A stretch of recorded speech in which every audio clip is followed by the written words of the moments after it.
Lalu ada berapa dia Ustaz? Jumlah keseluruhan 12.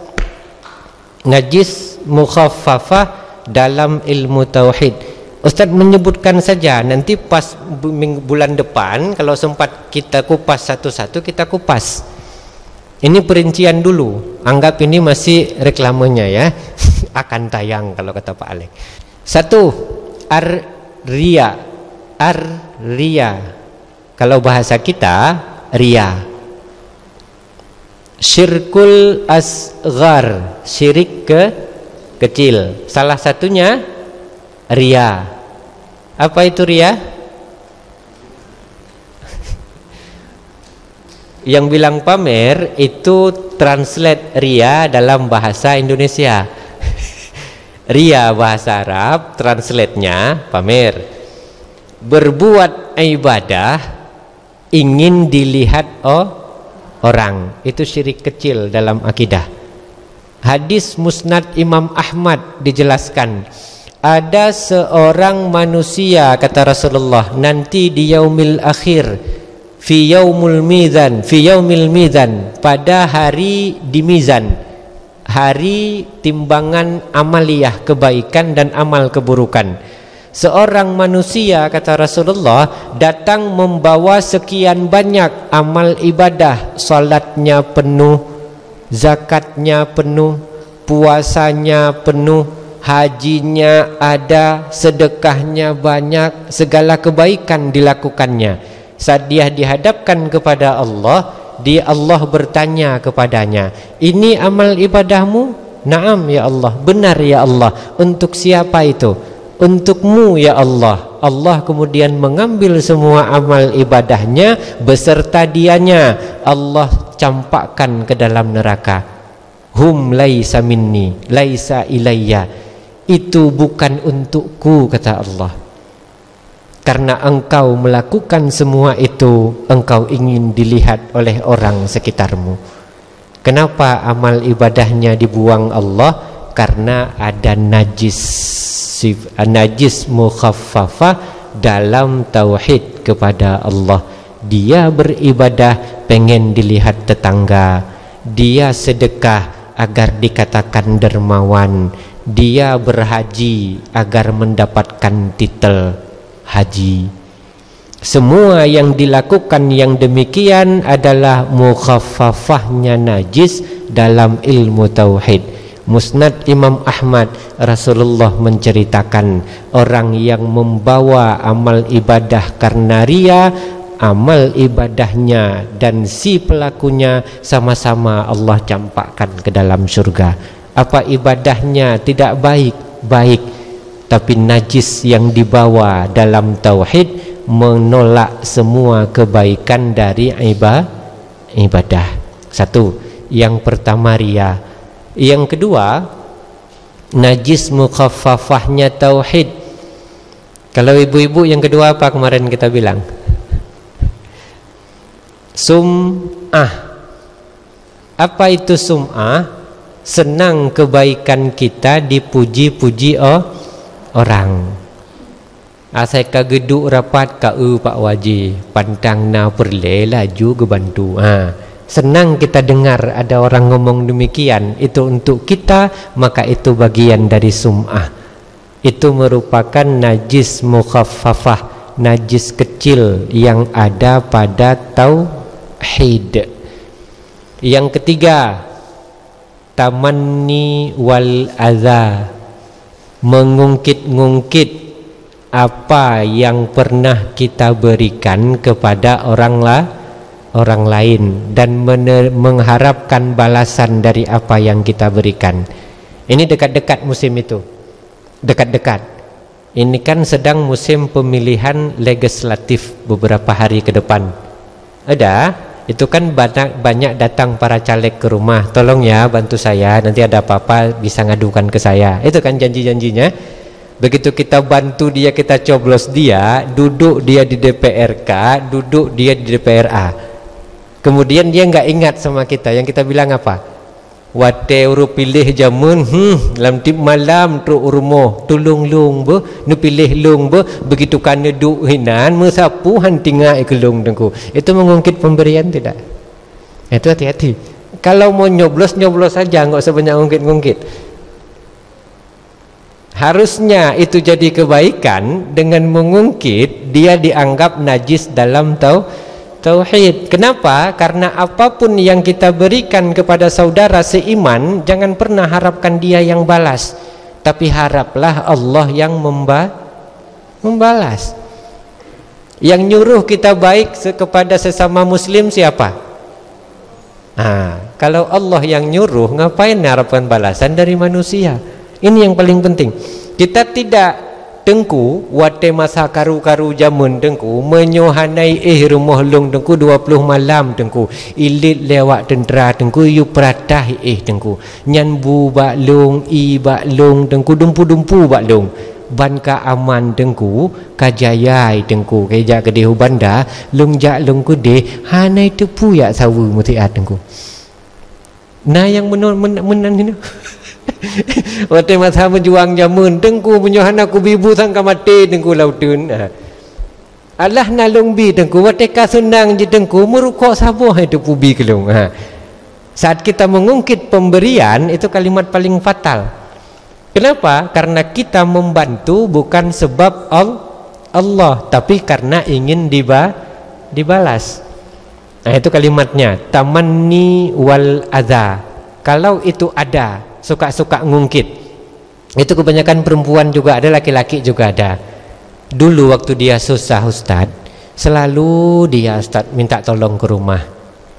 Aku sebenarnya Ustaz bukan ngarap dia balas Ustaz, tapi sekarang dia udah senang. Kok bisa kok ya ingat, kan bisa sih Ustaz. Nah alasannya apa? Aku nggak minta balasan sih Ustaz, tapi mbok ya ingat gitu. Nah itu masalahnya, itu pakai kalimat yang memang agak-agak hebat sedikit ya. Bukan ngarap ya Ustadz ya, tapi kok bisa nggak ingat dia ya Ustadz. Nah, belagak nanya, itu kalimat salah itu. Itu namanya tamanni wal adza, memberi sesuatu berharap dibalas oleh manusia, padahal yang menyuruh kita memberi adalah Allah. Kalau ada itu cepat-cepat hilangkan. Kenapa? Karena itu bagian najis mukhaffafah dalam tauhid.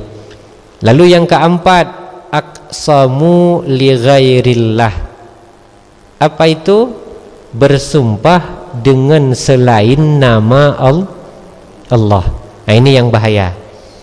Di era orang-orang tua kita dulu ini sering. Rasulullah sallallahu alaihi wasallam bersabda, dimuat dalam 4 kitab hadis. Yang pertama Muwatta Imam Malik, yang kedua Sahih Al-Bukhari, yang ketiga Sunan Ad-Darimi, yang keempat Sunan At-Tirmizi. Di keempat kitab hadis tersebut, anna Nabi sallallahu alaihi wasallam qala, man khalafa bi ghairillah faqad asyrak. Siapa saja yang bersumpah dengan nama selain Allah, maka dia telah syirik. Syirik. Untung dipanggil dengan kalimat nakirah, sehingga masuk dalam kategori syirik kecil. Saat dia dalam kategori syirik kecil, maka najis yang masuk dalam kaidah tauhid adalah najis mukhaffafah dalam tauhid. Itu sering orang-orang tua kita di zaman dulu ditunjuknya lampu, demi cahaya api neraka ini aku bersumpah. Jangan. Ditunjuk matauro, demi matauro, demi cahaya matauro, demi cahaya bulan, itu bersumpah li ghairillah faqad asyrak. Hati-hati. Bersumpah dengan selain nama Allah, maka dia telah syirik. Yang jadi masalah, kita udah bahas kan di sini kafarah sumpah. Sudah Pak Alek ya? Kafarah sumpah. Kafarah sumpah hukumnya 2. Ini penting. Agak ditambahi sedikit. Kafarah sumpah hukumnya 2. Yang pertama, sumpah yang memakai nama Allah. Wallahi, demi Allah, aku enggak pernah korupsi umpamanya. Ada, ternyata betul dia enggak pernah, maka dia enggak wajib bayar kafarah.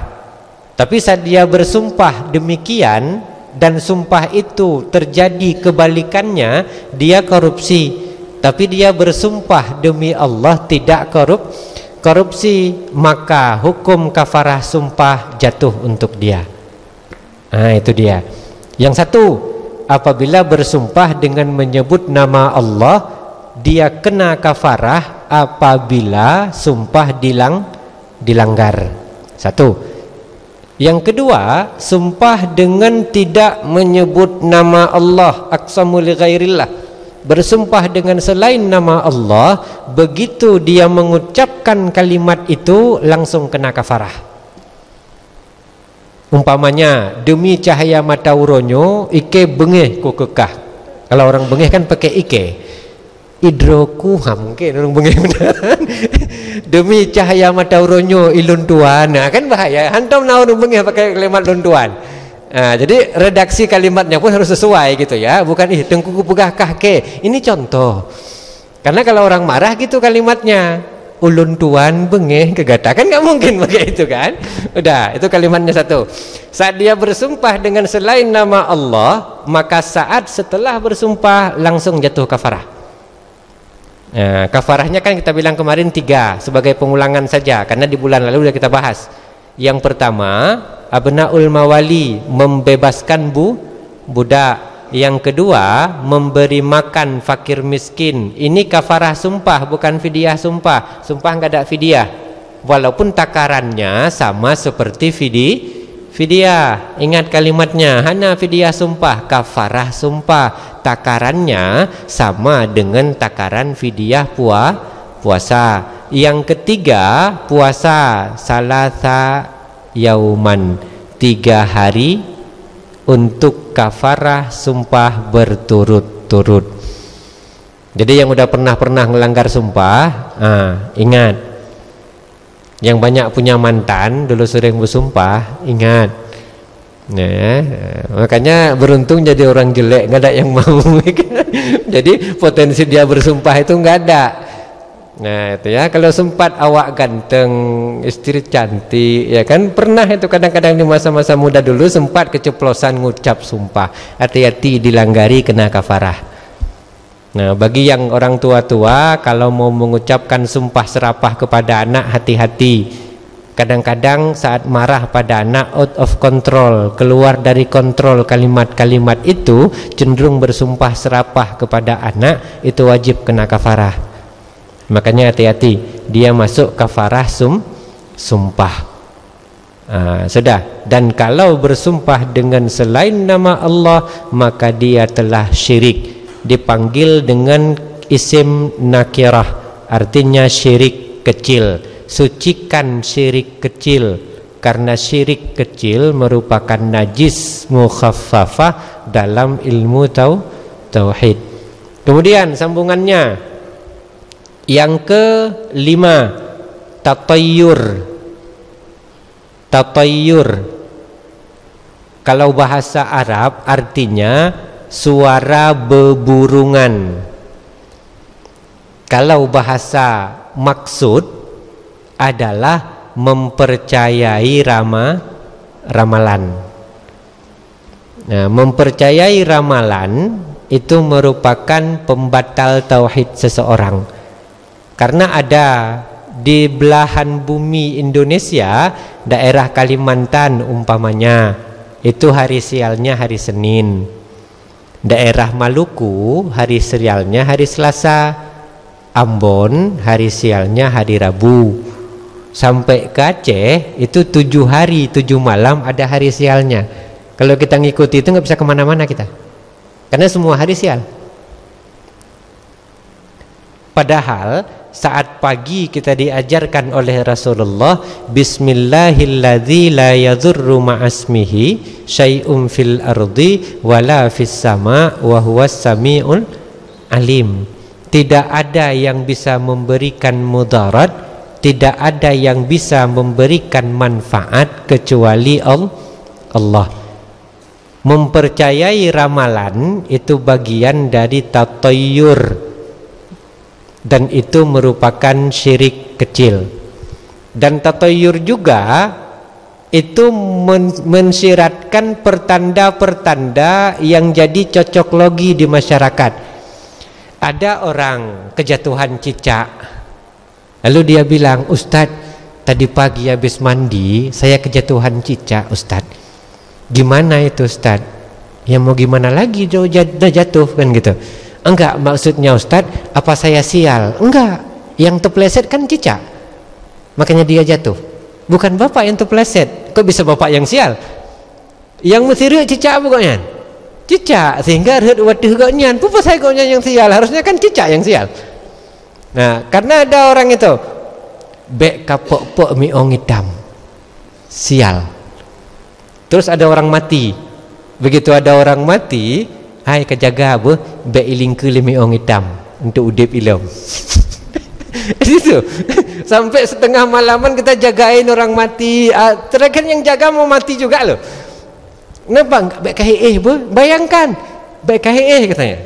Pakan ilingke lemi ong hitam, udah. Itu kalimat yang salah. Padahal sering kita bahas kalimat itu kan dalam analogi perbandingan bahasa Indonesia, itu bukan kalimat yang salah, tapi kita salah memahami. Orang mati dilangkahi kucing hitam hidup. Yang hidupnya yang mana? Kucing hitamnya. Karena belum pernah kejadian kucing hitam mati melangkahi mati. Orang mati dilangkahi kucing hitam hidup. Karena kucing hitam mati nggak mungkin bisa melangkahi orang betul kan? Sama, kita sering mengucapkan tapi nggak faham. Kita semua sepakat ini namanya air putih, padahal ini air jernih, betul? Air bening, betul? Ini putih apa bening? Tapi yang kita sepakati ini air putih. Tapi hati-hati besok bu minta air jernih ya, air keran dikasih orang.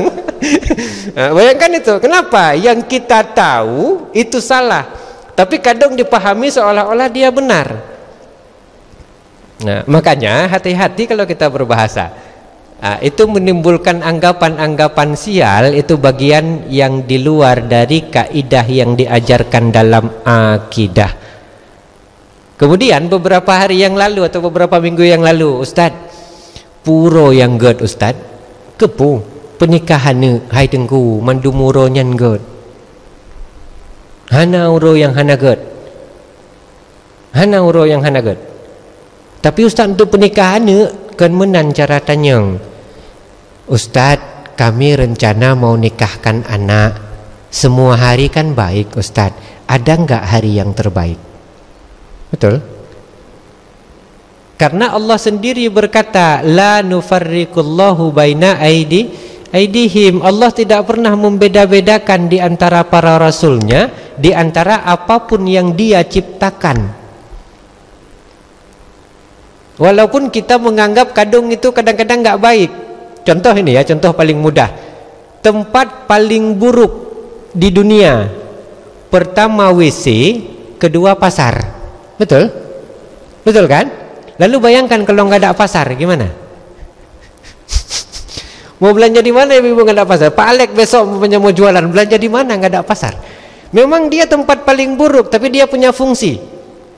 Kemudian WC, rumahnya syaitan, yang kalau kita mau masuk kita baca Rabbi inni a'udzubika minal khubusi wal, seburuk-buruk tempat kan. Lalu bayangkan kalau rumah segedong bertingkat milik Habib Zainuddin gak ada WC, bagus nggak kira-kira?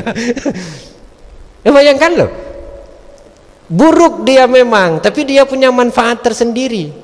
Begitu juga orang bilang, Ustaz, anjing sama babi Ustaz, dia kan mughalladhah Ustaz. Kalau memang dia najis Ustaz, segitu besarnya najisnya, kenapalah pula Allah ciptakan?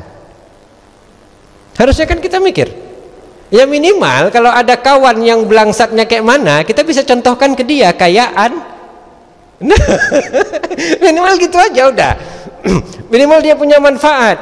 Tapi karena Allah tidak membeda-bedakan, dalam sejarah mencatat 3 ekor anjing Allah masukkan dalam surga.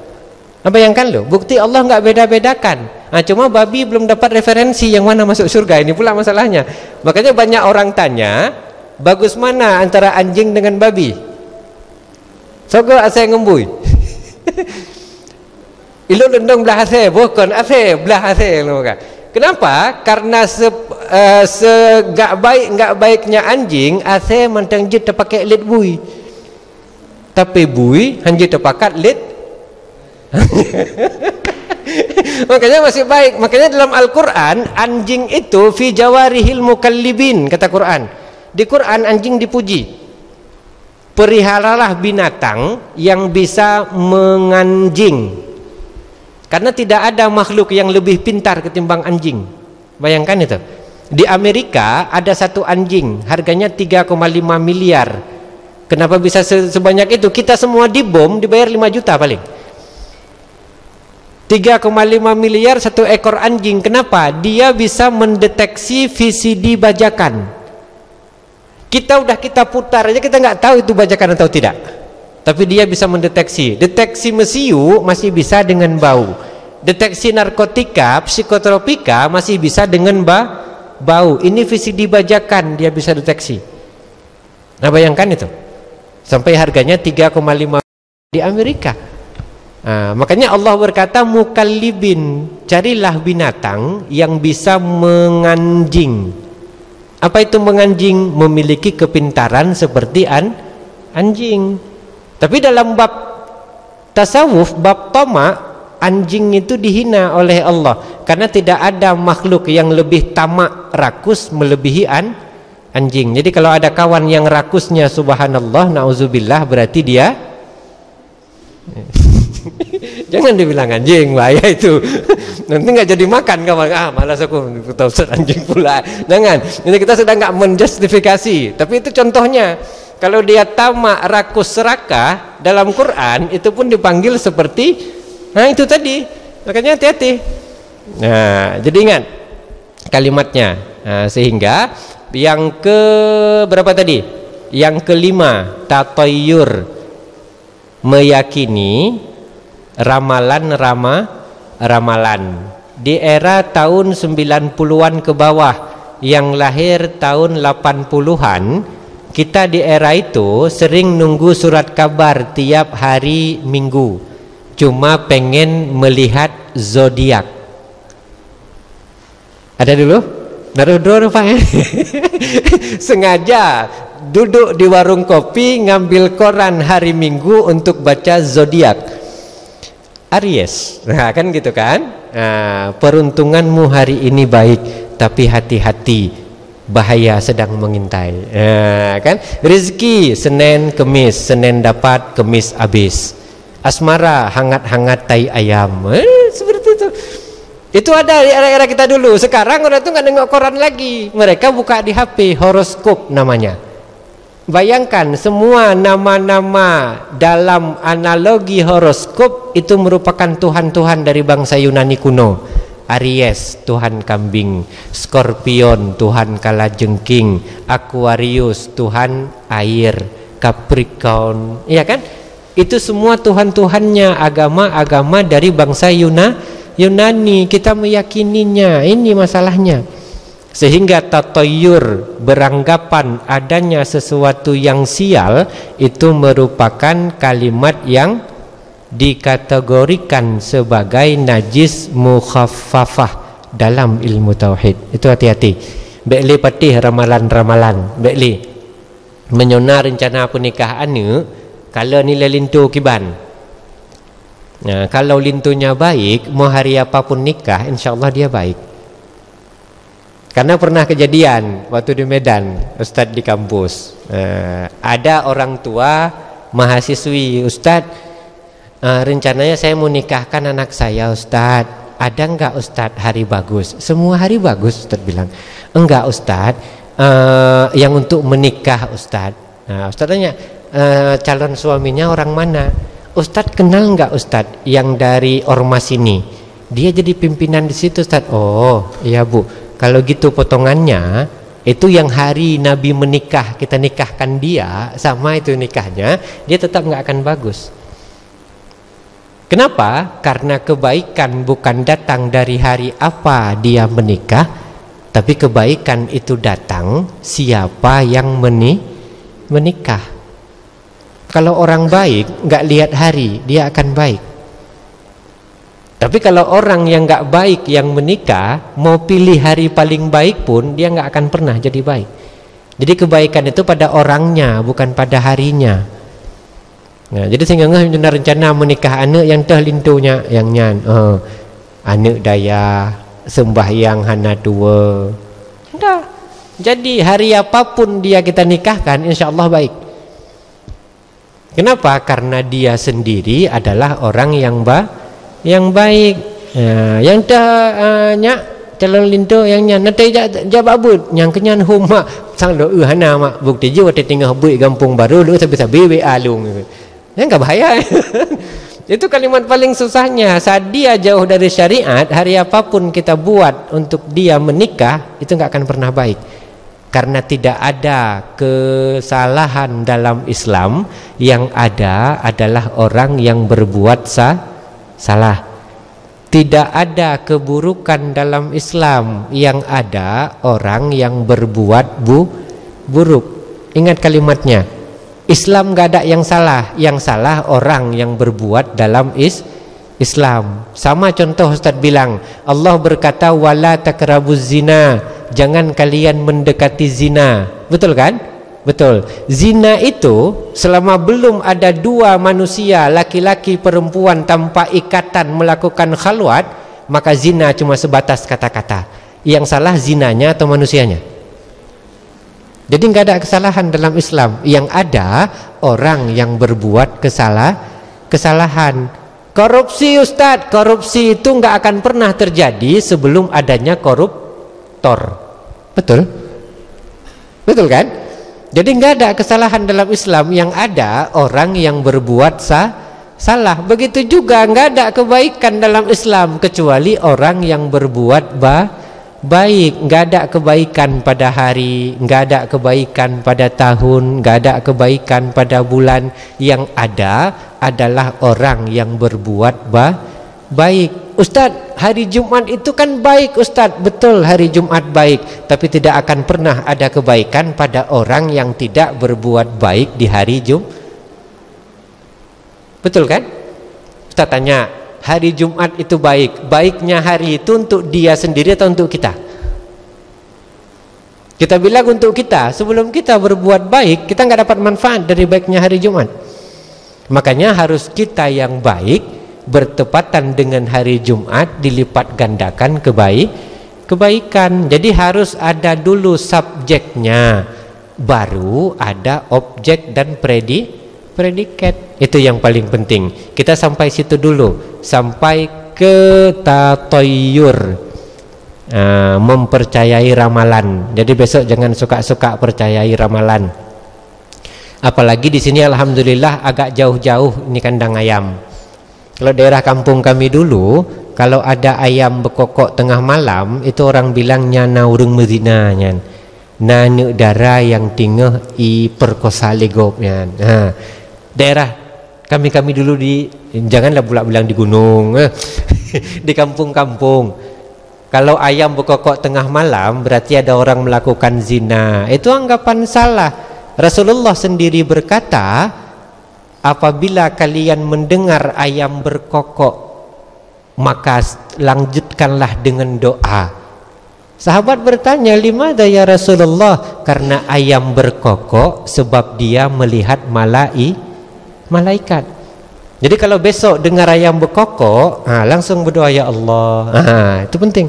Rasulullah yang bilang. Lalu kenapa ayam pagi itu dia rajin berkokok pas subuh?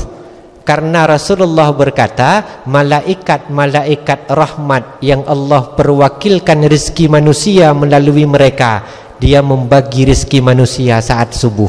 Makanya ayam sahut menyahut dia waktu sedang subuh kokoknya. Habis kita solat subuh itu menjelang terbit matahari, hanya piyuh-piyuh ikut manuk. Itu berdoa. Kalau malam dia berkokok, dia lewat malaikat, dia lihat. Rasulullah yang bilang, mau percaya kata Rasulullah atau katanya?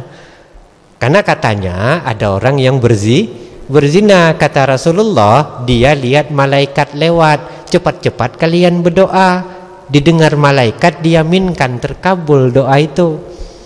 Nah, jadi besok-besok yang butuh banyak keperluan, umpamanya Bang Pan umpamanya kan, beli satu kurung ayam depan rumah, duduk nunggu dia berkokok. Dia berkokok, doa kokok lagi dia doa lagi. Udah, kan mudah kan? Mudah loh. Jadi tinggal modal satu serekap manuk mentangkup iku. Tapreh jiku duduk dia bini. Duduk kita di sampingnya, ngokok dia, ya Allah, udah diam dia. Ngokok lagi, ya Allah, udah selesai. Itu kan kata Rasulullah kan? Tapi jangan doa-doa aja, kerjalah pula kan, jangan nungguin itu doang. Itu bukti anggapan kita salah. Itu baru-baru ini di kampung Ustadz, karena malam-malam sering kokok ayam. Dia bilang, beklam Ustadz, nana dengar mana ikut. Nah, nyan pakannya Ustadz. Pakan di mana Ustadz tanya? Nyan di rumah di kampung tanya Ustaz kan big trip tak kahana hujan kan tadi lengkap lo. Hujan gak ada gara-garanya nih bukan nyan pasti naurinang puput dina ngauragam Ustaz. Hai kena kajak ileng Ustaz bukakan HP. Nah kasangak apa hai. Nah kalau dia bilang gitu Ustaz bukakan HP langsung bukakan hadisnya. Oh berarti salah Ustaznya. Makanya besok-besok kalau ayam berkokok itu langsung berdoa. Makanya Ustadz dulu sampai 150-an ayam disangkar Ustadz pakai petak-petak. Asal malam tadu Ibnu Haji. Ikut uji berdoa deh. Ikut uji berdoa deh. Itu memang sampai sekarang kan sangkarnya kalau sering main ke rumah masih ada itu. Sangkar ayamnya, cuma dirawatlah pula. Itu yang paling penting. Sehingga memberikan dampak-dampak baik seharusnya, tapi karena kita beranggapan itu tidak baik, kita cenderung takut. Itu di era orang-orang tua dulu begitu itu. Asai kai ku manuk kamunan. Kemudian asai kai musuwase tingah mugrib. Untung tempat kita nggak ada anjing ya, nggak ada kan? Ini yang anjing beneran, bukan orang yang kayak anjing. Yang anjing beneran nggak ada di kampung kita kan? Nggak ada. Di sebagian kampung itu ada loh. Begitu pas azan maghrib yang nyaut azan anjing. Pas azan maghrib yang nyaut azan lembu. Kata dia pas azan maghrib. Ben pegahi bahaya. Itu maksudnya apa? Itu nanti kita bahas. Karena waktu kita memang singkat. Insya Allah kali depan kita akan sambung masih dengan kajian hadis ini. Masih kita punya dua najis lagi. Najis dalam ibadah dan najis dalam adab. Selama najis itu ada, maka kita tidak akan diterima ibadah. Kita masih cuma membahas najis dalam tauhid, maka tauhid kita diragukan. Itulah kenapa kita sudah beriman tapi kita belum bisa mencintai saudara kita sendiri, sama seperti mencintai diri sendiri. Itu sebabnya, karena iman kita baru setengahnya lagi bersuci. Kita cuma bersuci pada syariat, tidak bersuci pada tauhid, tidak bersuci pada ibadah, dan tidak bersuci pada akhlak. Nanti kita akan bahas dalilnya. Khusus untuk bersuci pada tauhid, Allah sendiri yang berkata, innamal musyrikuna najasun. Orang-orang musyrik itu najis. Dia tetap terbagi tiga, mughalladah, mukhaffafah, mutawassitah. Amin amin ya rabbal alamin. Insyaallah kali depan kita sambung, jangan terlalu telat. Mungkin ada pertanyaan barang satu atau dua orang boleh. Kalau nggak ada pun boleh juga. Betul.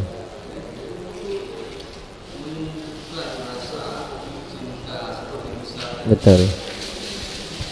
Untuk menumbuhkan itulah, makanya kita harus sempurna dalam Islam, dalam iman. Yang kita lakukan iman sekarang cuma dalam syariat. Makanya Rasulullah berkata, at-tuhuru syaturul iman. Bersuci itu setengah iman. Dan kita baru bersuci pada syariat. Makanya iman kita belum benar-benar. Makanya belum terpanggil untuk menyayangi orang lain sama seperti menyayangi diri sendiri. Belum terpanggil mencintai orang lain sama seperti mencintai diri sendiri. Makanya banyak kaidah-kaidah dalam ibadah. Contoh, inna sholata tanha anil fahsya'i wal munkar. Salat itu akan menjauhkan engkau dari perbuatan yang keji dan mungkar. Tapi ada orang yang rajin salatnya, ngupatnya juga rajin.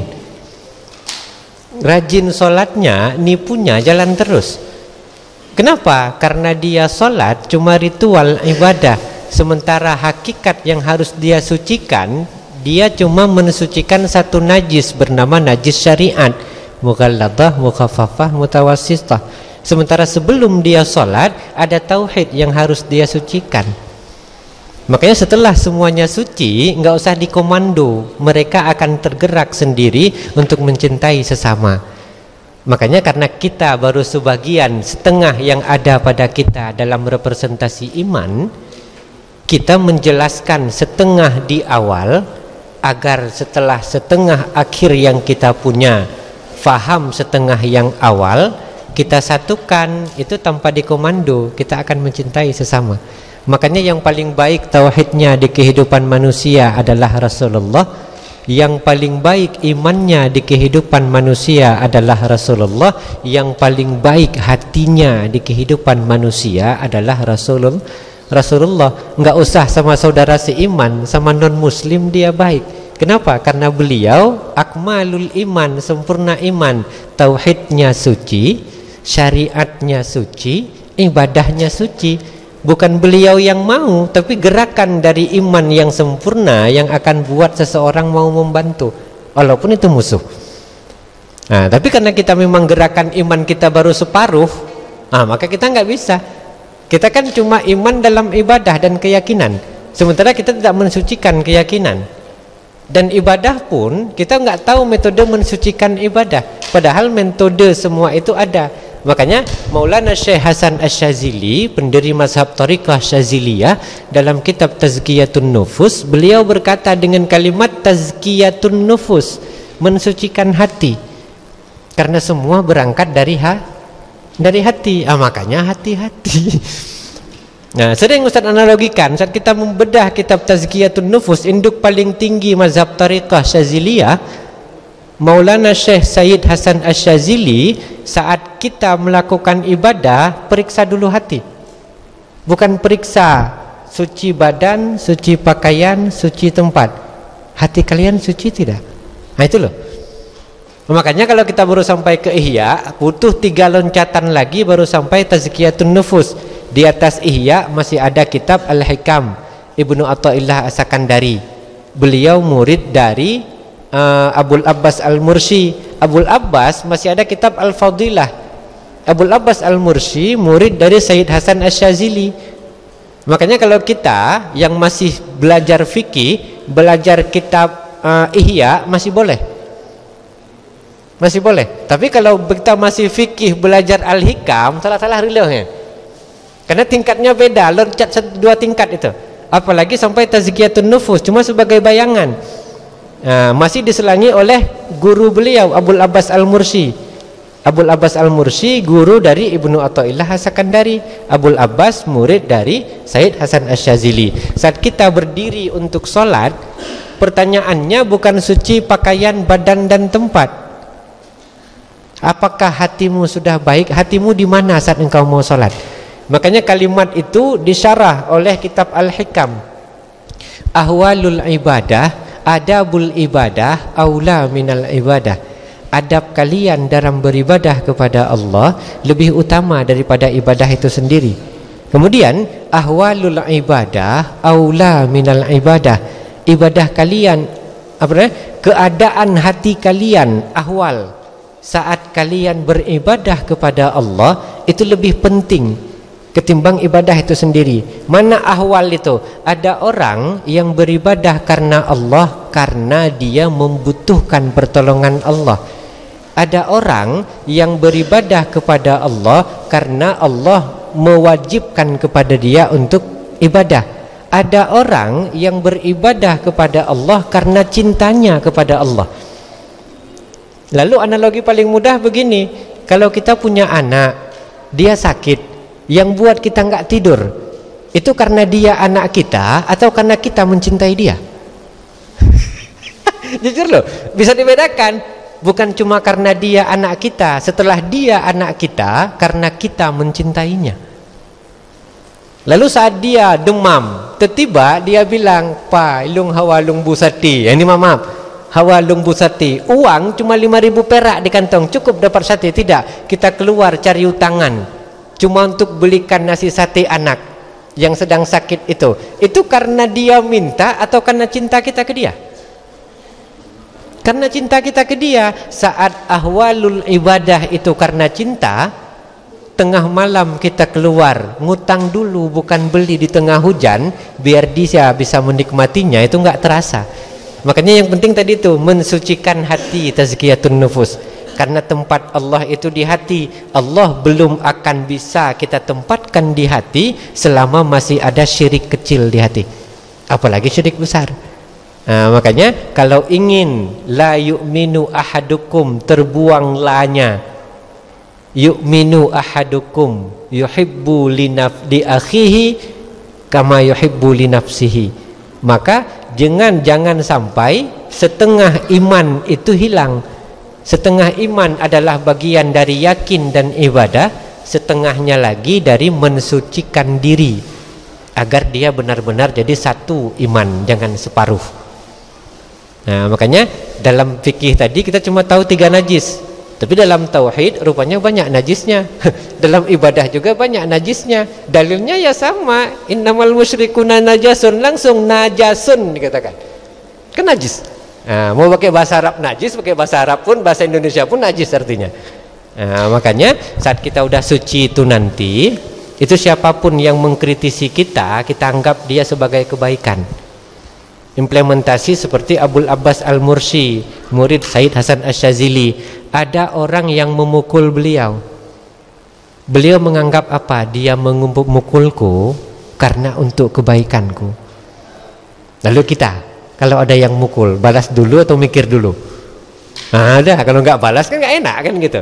Tapi saat orang memukul kita, saat kita berpikir dulu, sebenarnya tujuan dia mukul ini untuk apa loh? Karena ada ibu-ibu jalan, tiba-tiba dia jalan lewat satu lapangan, disoraki sama pemuda, tweet katanya. Itu yang salah pemudanya atau ibu-ibunya? Jujur, ibu-ibunya yang salah. Berarti dia mengingatkan, woi salah jalan lu. Cuma gaya dia, karena dia nggak ikut kajian, gayanya beda. Jadi semua orang menegur dengan cara-cara dia sendiri. Tiba-tiba kita main ke pasar, disoraki preman, tujuan dia ngomong itu demi kebaikan. Cuma namanya preman harus gitu caranya. Enggak ada bilang assalamualaikum tengku nyuhanjir kenoran, enggak ada preman kayak gitu. Sesuai dengan cara dia. Makanya semua orang itu cenderung memberikan kebaikan untuk kita, cuma caranya. Bahkan saat pencuri mencuri uang kita itu demi kebaikan. Belum jumpa kan? Nanti jumpanya itu. Saat pencuri mencuri uang kita itu demi kebaikan. Saat orang yang paling kita sayangi memaki kita itu demi kebaikan. Cuma kita belum jumpa. Tapi saat kita udah jumpa nanti kita ingat. Cuma intinya kita masuk surga bukan karena ibadah, tapi ada bagian dari kafarah Allah, pengampunan dosa. Ibadah kita nggak cukup, kadang sahnya belum tentu, lengkapnya belum jelas. Tapi Allah ingin kita masuk surga. Allah hadirkan orang lain yang buat kita sakit hati.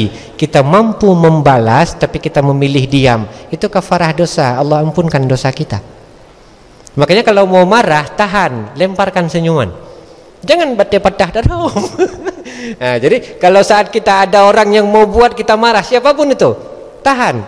Saat itu kita bisa meluapkan amarah. Tapi saat kita memilih untuk menahan, Allah kafarahkan ampunan dosa. Saat kita sanggup menahan amarah, pengen maki, kita sanggup maki, tahan. Pengen berpikiran buruk, tahan. Kenapa? Karena kita masuk ke surga bukan karena ibadah.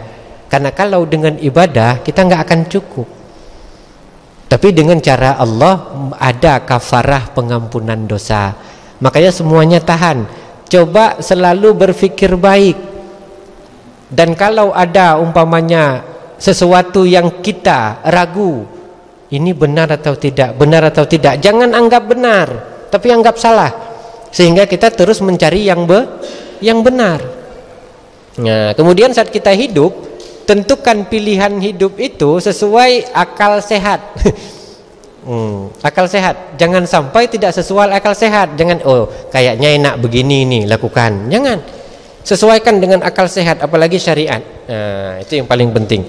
Nah, jadi intinya begitu Bapak. Insya Allah kali depan kita perpanjang lagi. Ada lagi pertanyaan Bapak? Kagak ada ya? Ada? Enggak ada ya. Okey, kita padain. Ampun kadut tu film